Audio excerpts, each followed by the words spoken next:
Hello, everyone. Welcome again to the series of our podcast in which we give you some information concerning NGO fundraising. And this moment, I want to talk about what we call theory of change. Theory of change. Theory of change. Essentially, whenever an organization wants to change something in the community, whether you want to improve the livelihood, whether you want to improve the rights of women or children, whether you want to build boreholes, whether you want to do toilets, whether you want to improve the health, access to maternal health, there has to be a theory of change. What do you want to achieve? And how do you want to achieve it? What are the pillars of the activities that you want to implement to achieve the change that you want to achieve? That is what we call the theory of change. Essentially, from academic perspective, a theory of change is an explanatory framework that explores the change that you want to achieve in your community and how you want to achieve it. What is it that you want to do to achieve the change? What do you want to do to improve the economics or the household income increase for the vulnerable women or single mothers or whichever the demographics or the population you target? Now, a theory of change is therefore an explanatory framework that undergirds the change that you want to bring about in the community. For you to develop a theory of change, you need to understand several core components of your project. Number one, you must have developed all the project objectives and then transform those objectives into activities. And the objectives and activities must work under what is called the assumption framework. The assumption framework is that the activities that you want to implement must have evidence of change. For example, if I want to capitalize women-headed businesses, what evidence do I have that lack of capital is the number one cause of poor performance of such businesses?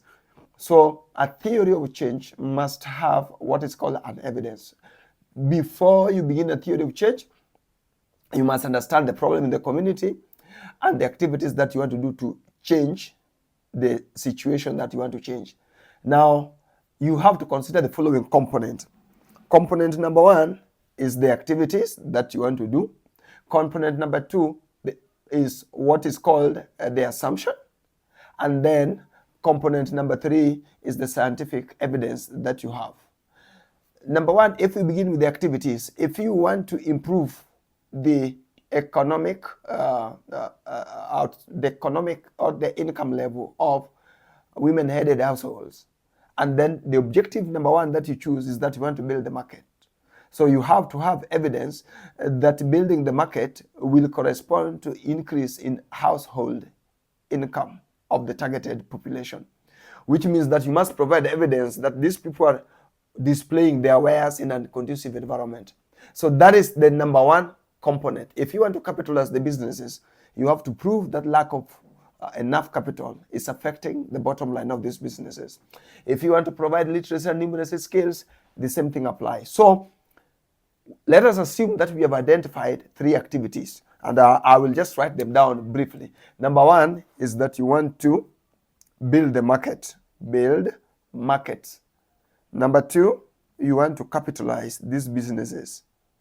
And number three, you want to do what is called, you want to provide literacy and numeracy skills. Numeracy skills. Now, as I've just indicated, you must have evidence that the poor performance of these subsistence businesses is because they are working in a conducive environment, and therefore you want to build the market. Is because they lack enough capital, that is why you want to capitalize the business. Is because the women traders lack literacy and numeracy skills. Now, these three items, you can have as many as possible.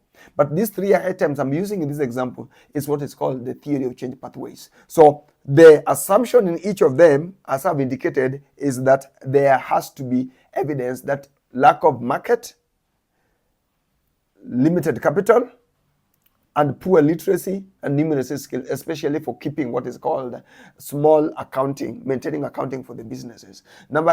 Therefore, the next component is that there must be evidence that these three are scientifically applicable in this similar context. Do we have evidence that building market improve the household income of women-headed households? Do we have evidence that capitalizing the businesses of subsistence businesses will increase the income? Do we have evidence that providing literacy and numeracy skills? So this evidence is what is called the theory, is what is called the assumptions in the theory of change pathways. So the theory of change sometimes is called intervention logic in some organizations, but it begins with the letter if.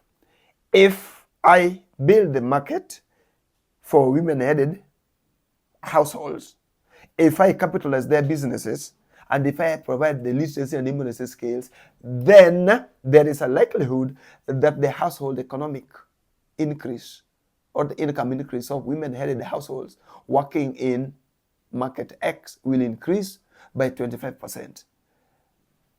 Most of the development sector or interventions also require you to add a component which is called the because is now you are trying to re-emphasize what is called the assumptions in the change pathways. Because increase in the capital will do this, because the market in this community is ready, because is the third component. But the standard component was if, then you illustrate all the objectives of the component, then you put the outcome, because you go back and try to look at the assumption in the theory of change pathways.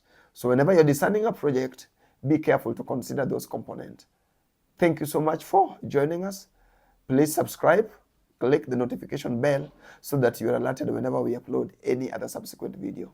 Thank you and see you next time. Bye for now.